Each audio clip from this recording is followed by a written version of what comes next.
But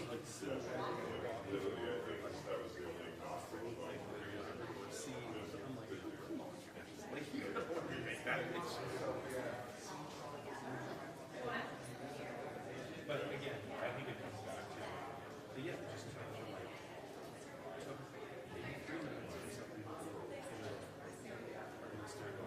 there's the two of us, and then the private is like, and like that goes all the way. Speak at the podium. Sure. Let's get Perfect. back here. Sounds good. And then everyone else will Fills in. here. Awesome. I can handle that. Yeah. And I think it's just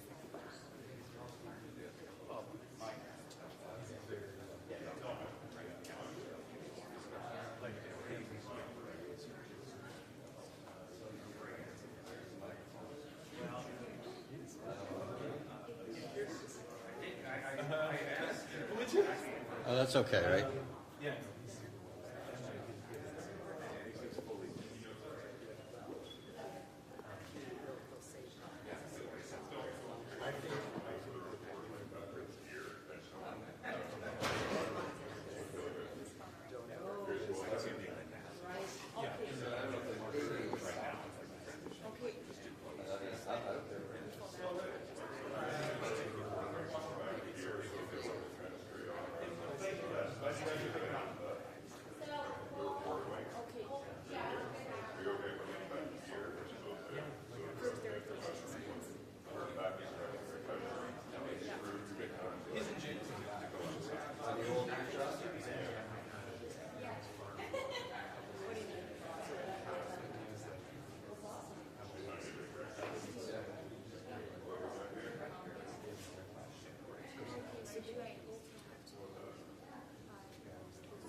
Yeah, no, it was chill. Yeah, same. Like we had like my daughter, she's out of town, so she came in, and we actually ended up just looking for homes. I think around the 27th, 28th, she wanted to jump in place, and she was that long, so she didn't stay for any hours, which was unusual. Yeah, we went for dinner.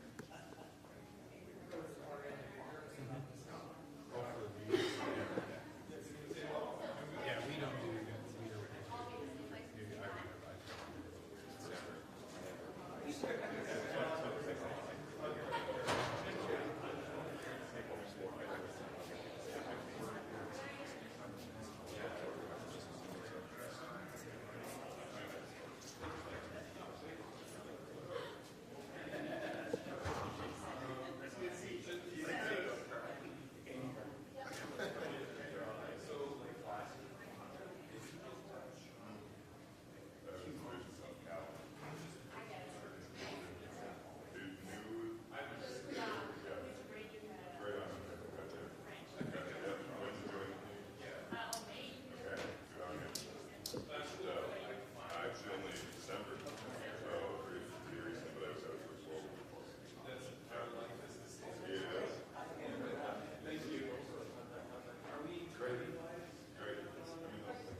I just wanted to introduce myself formally.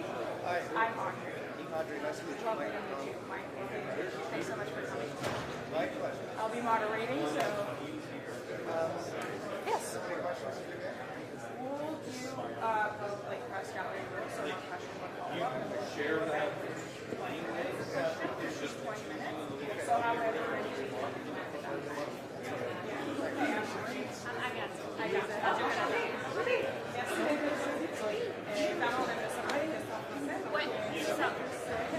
Ya va a ver,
Well, thank you.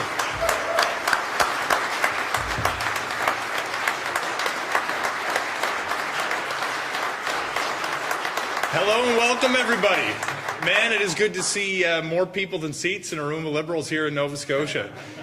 Look, I can tell you it's a great pleasure to be here. Bonjour et bienvenue tout le monde. C'est un plaisir d'être ici sur une location historique dans l'histoire de notre pays. Pier 21 obviously plays an extraordinary role in this country's history, being the place where so many Canadians and their families were first welcomed to Canada. And it's wonderful to be able to gather for such an important event at a location with such history behind it. Look, I've got an incredible honor this morning of introducing you to a friend and someone I'm supporting in the upcoming leadership race, but I thought I'd offer just a few short reflections before I do. This is an exciting time to be a Liberal. The conversations I've been having over the last couple of weeks in particular have been filled with a level of energy and enthusiasm that I frankly haven't seen over the last couple of years. People in our community are talking with a real energy behind the next campaign, and it's because they found a candidate that they're pretty excited to support. I can tell you the conversations over the last few years in our community have been filled with some real frustrations that people have had. Frustrations with the cost of living, frustrations about whether their voices were in fact being heard to the degree they wanted to from the federal government and governments across different levels. But I can tell you one thing that people have said resolutely and repeatedly to me is they do want change, but they're not interested in the kind of change that Pierre Poilievre is representing. I can tell you we have an opportunity to present a kind of change that is more focused on the economy, more focused on the cost of living for ordinary working people who live in our communities here in Nova Scotia and across country, without compromising the commitment that our supporters want us to maintain to important social values, like protecting the environment, making sure working class people get a fair shake. Well, when I started thinking about who I was going to support in this upcoming leadership contest, I came to the conclusion very quickly that it was going to be Mark Carney. When I talk to the people in my community, I feel I have a duty to reflect their feedback in the decisions that I make as an elected official and a member of the Liberal Party. And they tell me that they want change, but they want to focus on the economy. They want change, but they want us to continue support for initiatives that are going to protect our environment, but in a way that works for their households. Folks, we literally have a person who's put his hand up, who cares deeply about this country, who is renowned globally for his expertise in all things economy and his ability to mirror the important objectives of growing the economy with protecting our environment. These are the reasons that I'm supporting Mark Carney to become the next leader of the Liberal Party of Canada and indeed our country's next Prime Minister. I can tell you through my conversations I have had with Mark over the last number of months, he's deeply committed to this country and importantly to the people who call it home. Ladies and gentlemen, it is my honour and privilege to introduce you to the next leader of the Liberal Party and Prime Minister of Canada, Mr. Mark Carney. Thank you. We always, there's not a Liberal, and bonjour tout le monde. Hello, everyone. Thank you. Thank you, Sean, for that very generous introduction. Thank you all for being here. Thank you for your commitment. Merci pour ton appui, ton engagement pour notre pays, pour notre parti. You always have to adjust these after. There's not a Liberal who doesn't have to adjust the microphone after Sean Fraser has spoken. Kwe. Bonjour tout le monde. Kwe. I'd like to acknowledge that we are gathered here on the ancestral and unceded territory of the Mi'kmaq people. The people of the Mi'kmaq Nation have lived on this territory for millennia, and we acknowledge them as the past, present, and future caretakers of this land. You know, it is a pleasure to be here in Halifax. Again, Sean, thank you for being here. It's great to see so many familiar faces from here and from across the country, and particularly to be up here on the stage with Darren, Cody, Jaime, and Mike. This is a great Liberal team in Nova Scotia, and we are going to move forward for this country, and we are going to win this election and make this country better.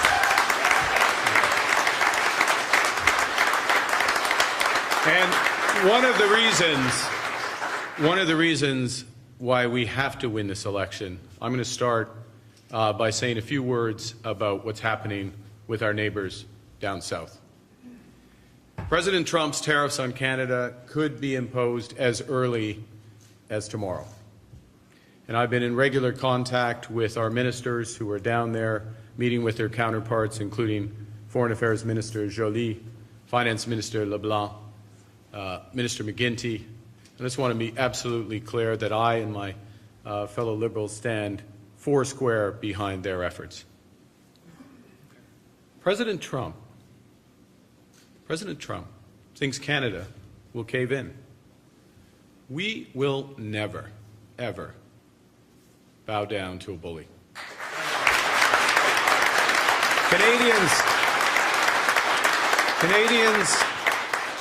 Canadians will always stick together. And we won't stand by as tariffs hurt our workers and their families. Canadians need to remain united. Now, let me be clear. This situation, unfortunately, could not be more serious. And at times like these, we need serious leadership and a serious plan. I'm ready to stand up for Canada. Who's with me?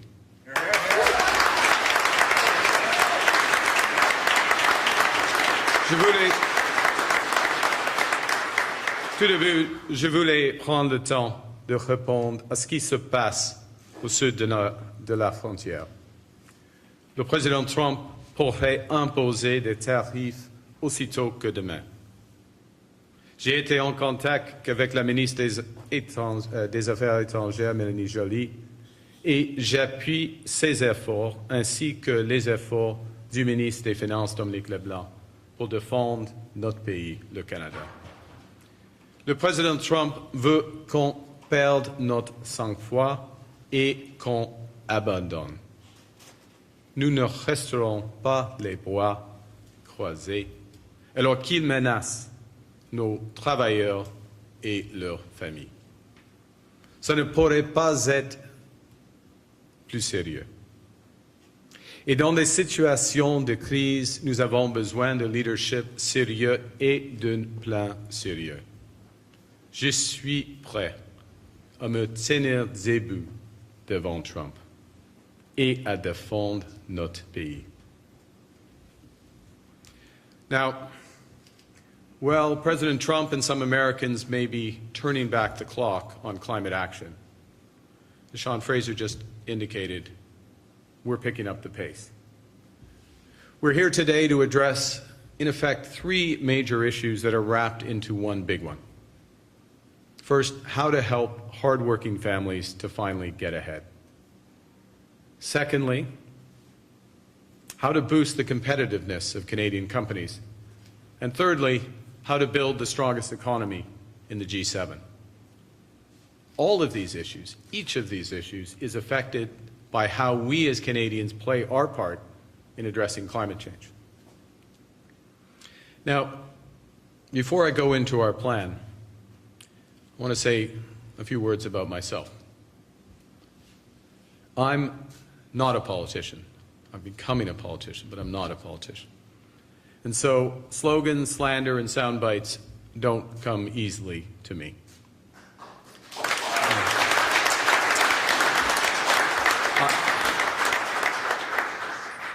And because I'm not a politician, I don't like press releases that are dressed up as policies. So if I see a politically expedient but half-baked solution, I'll reject it. What I am is a pragmatist. So if I see that something isn't working, I'm going to change it. And today is about change, but it's not about cosmetic change. It's about the right change that puts money in people's pockets. It's about change that makes our companies more competitive. It's about change that builds the strongest economy in the G7. Now, when Pierre Poilievre says we have to choose between fighting climate change and growing our economy, he's lying to us. Mais Pierre Poilievre nous dit qu'on doit choisir entre lutter contre les changements climatiques ou bâtir notre économie. Et la vérité, c'est qu'il nous ment. Canadians have had more than enough of such division and confusion. With Canada now under attack, it is time to come together. And since Canada's current climate policy has become too divisive, it's time for a new, more effective climate plan that everyone can get behind. It's a plan that makes our economy more competitive, it grows good jobs today, and it will grow better ones in the future. You know, friends, there are literally billions of dollars of investment on the table and millions of jobs at stake. So here's how our new plan works. My government will immediately remove the consumer carbon tax.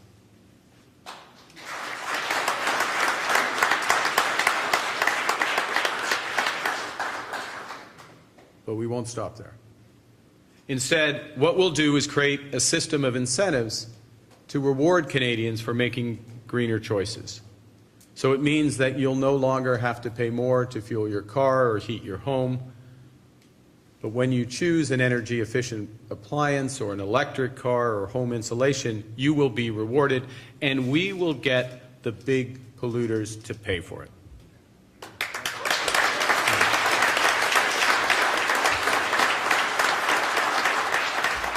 En tant que chef, je vais annuler la taxe sur le carbone et, à la place, créer un système d'incitatif pour récompenser les Canadiens et Canadiennes qui font des choix éco-responsables.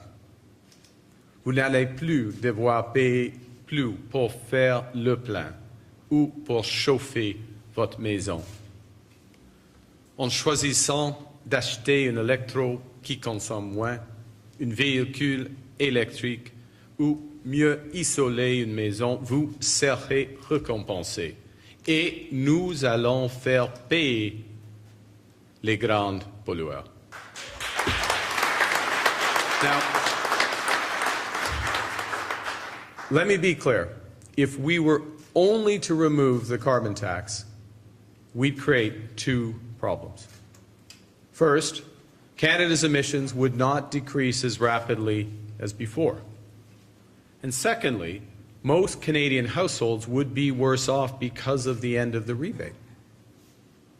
Pierre Poilievre's, with his simplistic and misleading axe the tax, doesn't care about either problem.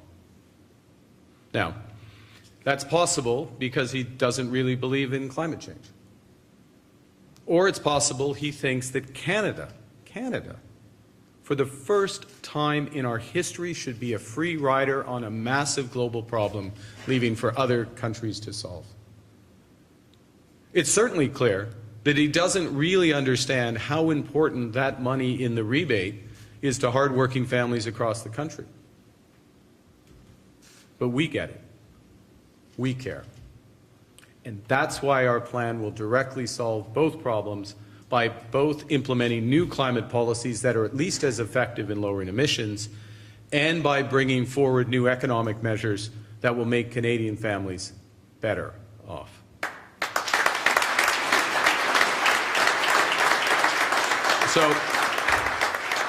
So how does it work?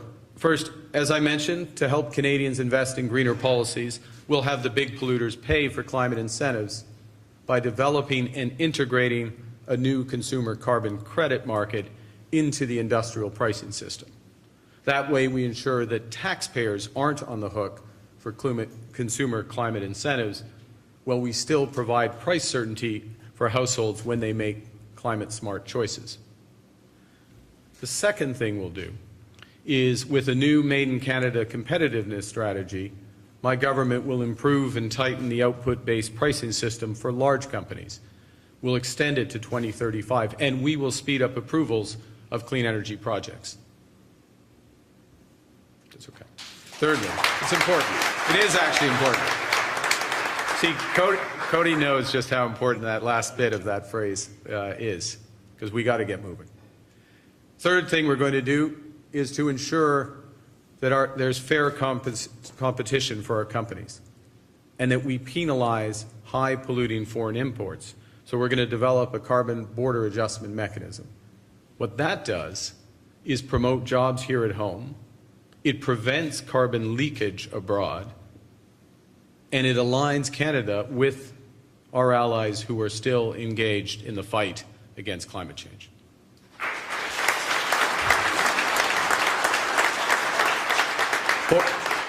Pour que nos entreprises puissent mieux concurrencer et que les importations polluantes paient le juste part, on va mettre en place un mécanisme d'ajustement carbone aux frontières. Ça va protéger nos emplois, éviter la pollution se déplace ailleurs et nous aligner avec nos alliés dans la lutte contre les changements climatiques.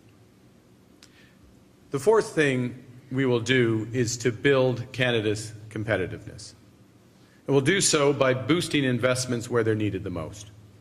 My government will provide greater investment tax credits, more Canada Growth Fund initiatives, and major provisions for accelerated depreciation of private investments. And these will all reinforce the incentives created by those changes to the output-based pricing system.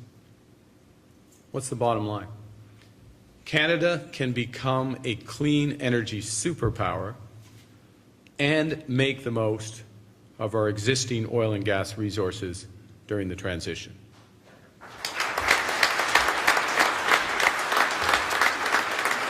And there's more. We now have an opportunity to leapfrog the United States while they turn inward and attempt to turn back the clock.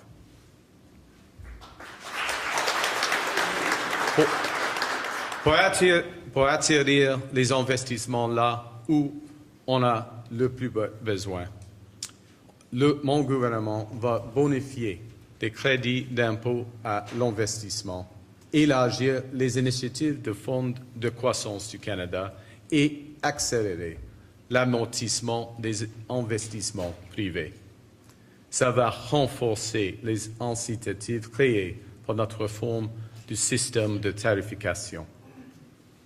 Le Canada a tout pour devenir une superpuissance en énergie propre, tout en maximisant nos ressources énergétiques pendant la transition. Et on peut même dépasser les États-Unis pendant qu'ils se replient sur eux-mêmes en regardant en arrière. And lastly, to finance these good Canadian jobs and great economic growth, our government will move quickly to finalize and implement the Made in Canada Sustainable Investment Guidelines. We'll implement a taxonomy for every priority sector and mandate broad coverage of climate risk disclosure. And this is the key point, and I want to be absolutely clear. We will do all of this while remaining laser-focused on lowering costs for Canadian households.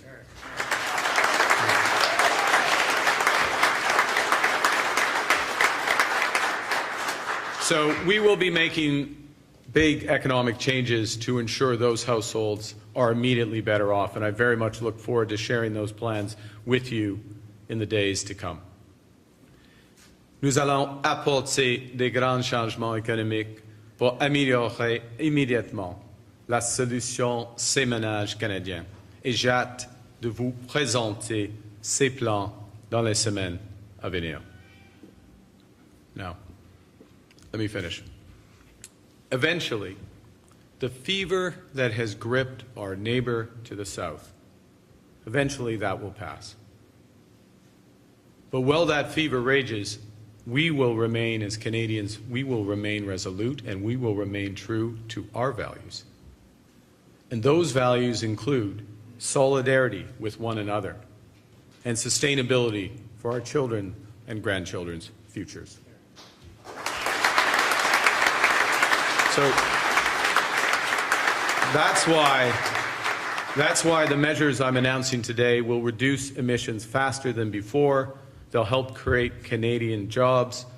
They'll build the competitiveness of our major companies and begin to realize Canada's immense potential to be a global leader in a clean economy. By working together, we will build that strongest economy in the G7, regardless of what happens south of the border. And we will do so for all Canadians across every generation. Merci beaucoup. Thank you very much. Merci. And on va commencer avec des questions. Oui. Okay. So thank you, and I'll now be pleased to take questions. Thank you, Mr. Je suis Carney. prêt de répondre à votre question. Thank you, Mr. Carney. We're going to start with the question period. We'll do one question, one follow-up. On va commencer avec la période de questions. Une question de suivi. S'il vous plaît, vous identifiez et nommez votre média. Please identify yourself and name your media. Go ahead. Hi, Chris Lambie, National Post. You say you'll drop the consumer carbon tax, but will you maintain the federal industrial carbon tax? And if so, are you maintaining the current government levels and increases?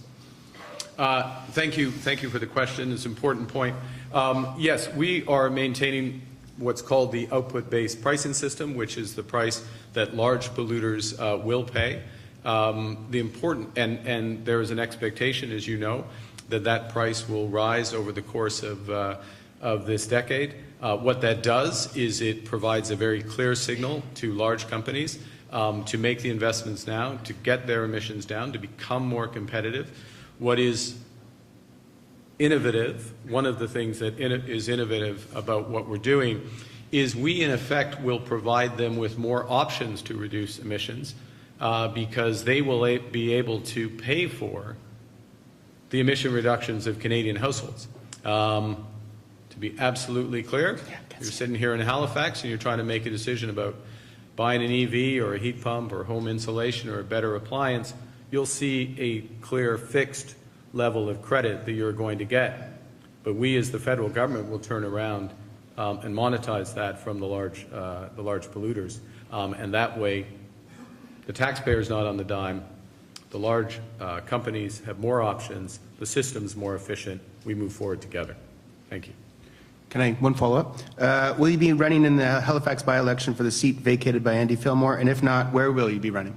There are some excellent candidates for that vacancy, and I'm sure the local riding association will make the right decision for that. I'll say as well that one of the things, and it was referenced in the introduction, we are seeing a huge surge in interest in not just rejoining the party. We've had a huge increase in membership of the Liberal Party, but also in candidates, new candidates putting themselves forward, other candidates who had been thinking about maybe stepping away, remaining. That means that the number of ridings in which I can potentially run is diminishing, but I will be making, that's a good thing. By the way, I'll be making a decision in due course, and I look forward to putting myself forward for a riding. Yeah. Thanks. Next question. Hello, Sky Bride Blom with Global News. And I'm just wondering, I know you've announced larger scale plans, but for the Atlantic region specifically, what's on your radar? What's on the radar? Well, I think the first thing is on the radar. Let me say a couple of things. One of the points that has really impressed me over the course of the last few weeks, and it really has only been a few weeks, is conversations with the gentlemen that are to my left. Some of them went back further when Sean Fraser, obviously as a minister, but the conversations with the deputies in Nova Scotia, the men and women who are serving here across Atlantic Canada, and really getting a sense of their priorities, the priorities of the people they're serving. So one of the things that helped inform today's announcement, candidly, is those discussions, what's happening on the ground, how we can make it more effective. Second thing that's absolutely clear, it's a big issue across Atlantic Canada. Well, it's a big issue in the major centres, particularly in Atlantic Canada, is around housing, and how do we reinforce that? We'll be saying more about that. I'll say a third thing, and I'll stop on this, which is perhaps more unique to this region, which is how do we get the Department of Fisheries and Oceans to be more effective for the region, closer to the region. And there are some very good ideas about how to do that. We want to work that through because, let's face it, you know it, these people know it, you know it. Canada's a big country, and coast to coast to coast means different things for policies, and being close to the fishers is incredibly important. And I think we'll come up for a solution that works both for Atlantic Canada and the other coasts as well. And just following up, I also had a question about a colleague as well has dropped out of the leadership race to back you and is from this region. What does that mean to you? It means a tremendous amount. I'd say the first thing, immense respect for Jaime and him stepping up in the leadership race and profiling the crucial issues around reconciliation. There are many issues with respect to that. That is unfinished work. The country has made progress, and I salute the current government for making it a priority. It will be a priority for me as well, and we focused on specific aspects that we can move forward. Economic reconciliation is a very large part of it, but there is much more than that. And I'm very pleased that Jaime is part of our team and that we'll all be working going forward. Thank you. Next question, Bloomberg? Or Globe and Mail. Hi, Mr. Carney. My name's Lindsay Jones. I'm with the Globe and Mail.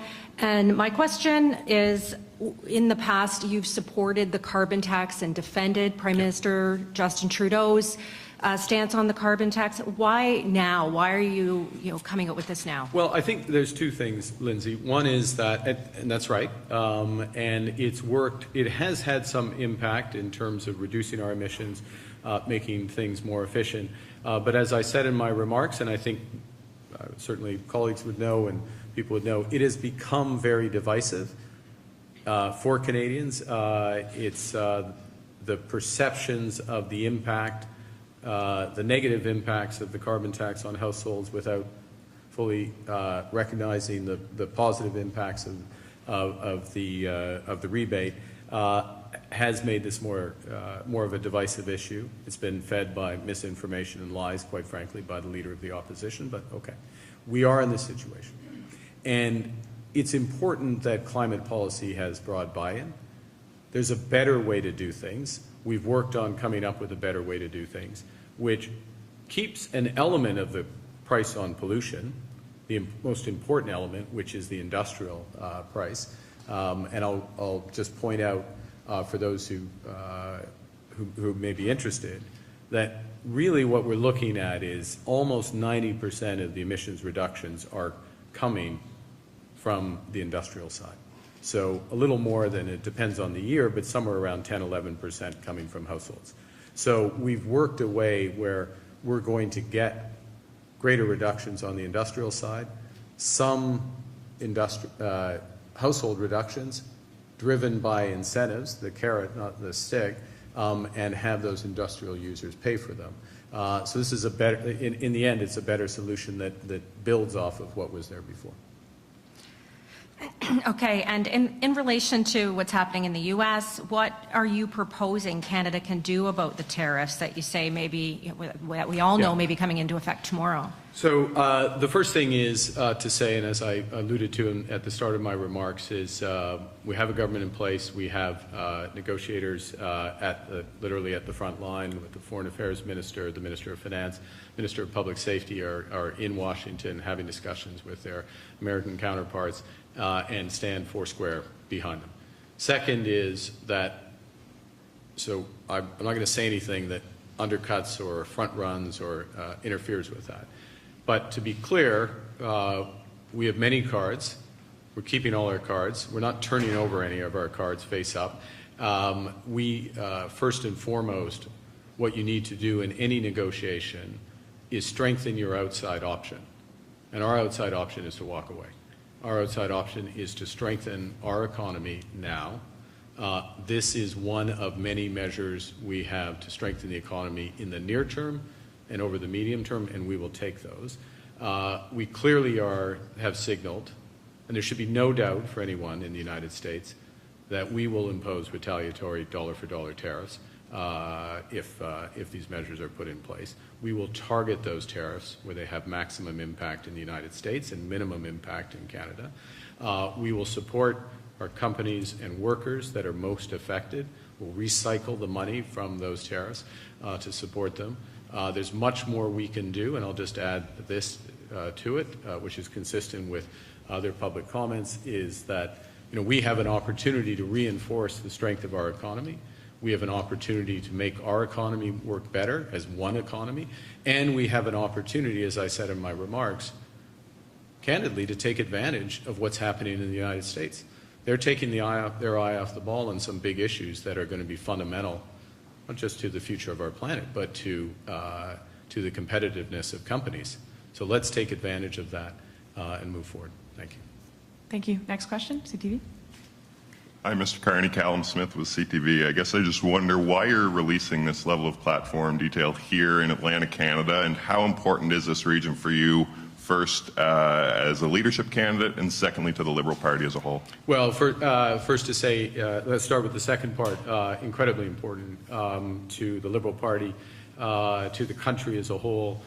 So many of the best ideas, energy, for the party, for the country, have come from Atlantic Canada, have come from Nova Scotia. As I said earlier, just in an earlier response, part of the benefit of discussing and listening to MPs, listening to their ideas over the course of the last few weeks has been to inform policy. Now, I'm not one to hold something back and wait to release a policy. We need to get moving, right? We're for a variety of reasons. It's not just about campaigning, but it is not an overstatement to say that we're in a crisis caused by the actions of the President, reinforcing real pain that Canadian households have felt. And we're about solutions, and we're going to put those solutions out in front of Canadians and look for their confidence so we can put them into place. That's what's at stake. Let's take this issue here today on climate change. Pierre Poilievre, as you've heard thousands and thousands of times, would axe the tax. That's it. That's all he cares about. That's it. Doesn't care about households being worse off. Doesn't care about our companies being less competitive. Doesn't care about the future of the economy. Certainly doesn't care about the planet. We care about all those things. And we are dealing with all those things, starting first and foremost with those households and getting their costs down. But we're able to do more than one thing at one time, and that's why this is so important. Speaking of household costs, I guess I just wonder, can you detail these carbon credits a bit more? You talk about greener choices being rewarded. What do you mean by that, and how will that differ from, say, the carbon tax rebate? Yeah, that's a great question. So what we will roll out once in government is the specific credit levels for EV purchases, appliance purchases, whether it's heat pump, home insulation. So households are looking at fixed level dollar levels of rebates that they will get for taking those steps.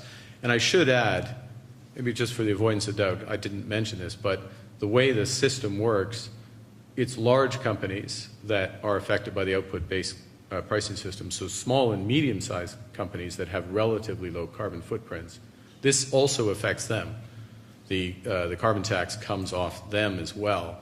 Then they get a choice, and we'll design the incentive system for them. They get a choice whether to reduce emissions and also benefit from these types of credits. So we'll show those specific amounts to households for the various actions, small businesses. And then we as a government will take the emission reductions, those credits, and we will let them be sold into the output-based pricing system market, which has a credit system. And that's how the large producers pay for it.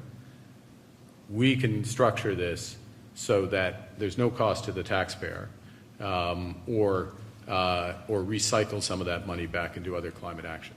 Thank you. Thanks. Thank you. Next question, APTN. Hello, hi, my name is Angel Moore and I'm with APTN National News.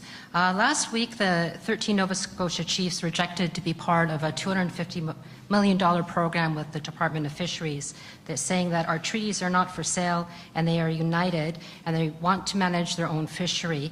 And they're frustrated because they say that negotiations should be nation to nation because of the treaties, not with DFO officials. So if you become Prime Minister, would you support the nations of Atlantic Canada, the Mi'kmaq, the Wolastoqey, the Passamaquoddy, managing their own fisheries as the treaties state? Yeah, several items here, and in part, and in the element of your question, reinforces one aspect. It's not all about DFO, just to be clear, but one aspect of DFO and being closer to the situation on the coast. I was going to say on the ground, but on the coast and in the oceans. That's there. First point. Second point, absolutely, we have a responsibility as government. My government will certainly fulfill our constitutional responsibilities and respect those rights. We want to have a viable fishery that works for First Nations, works for all residents and fishers in Atlantic Canada. Thank you. Thank you. Through the campaigning, we've been noticing that reconciliation and Indigenous peoples haven't really been mentioned much. You did comment earlier today.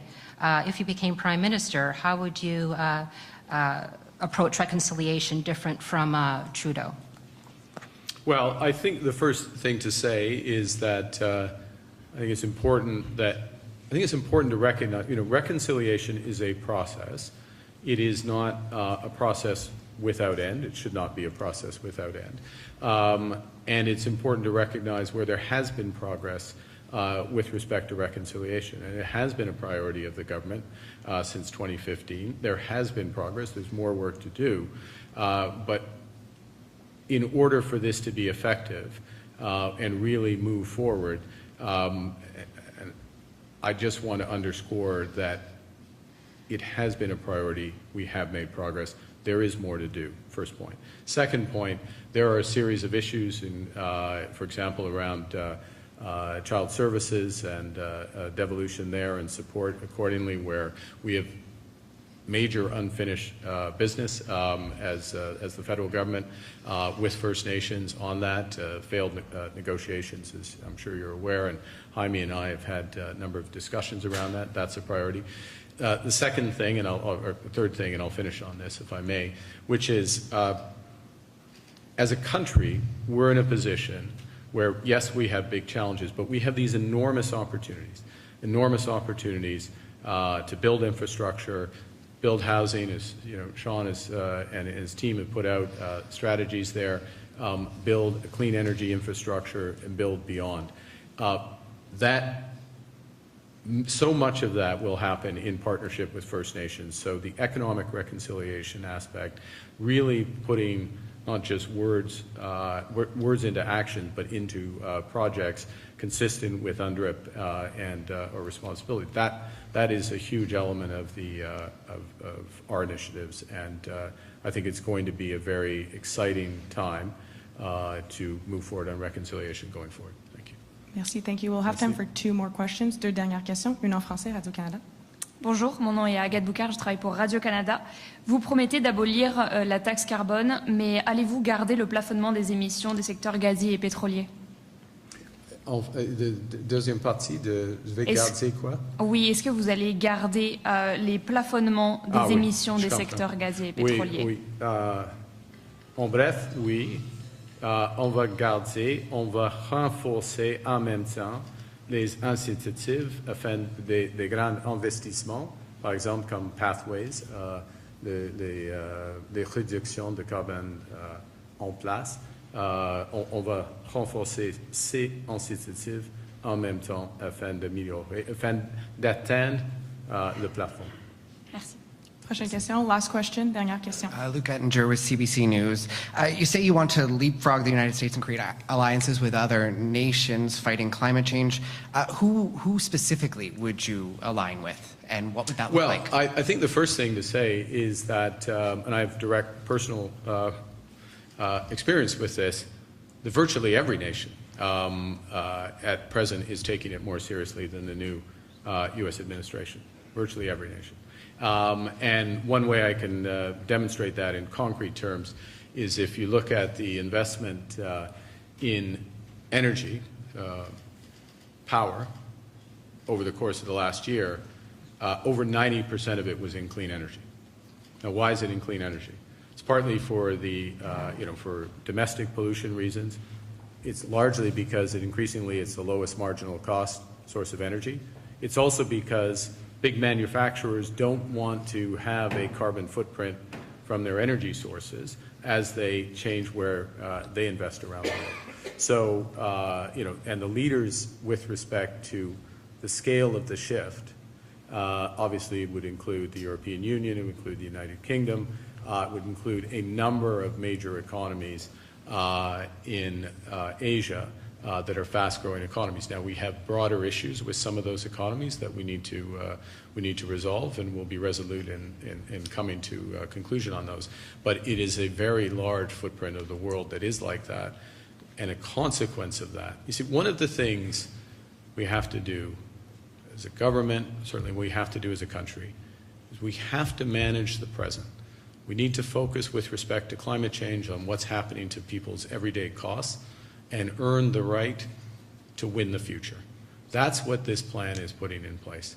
Right? It's recognizing the impact on households, making them better off, giving them incentives to move, and at the same time, we're able to do more than one thing. We're able to realize that the world is shifting where one of the biggest determinants of competitiveness in any industry is going to be what your carbon footprint is. And we can own this. We can absolutely own this as Canada. This is our moment. This is our time. We're going to leapfrog the United States while they've turned inwards and trying to turn back the clock. They'll come around eventually. And when they come around, we're going to be ahead of them.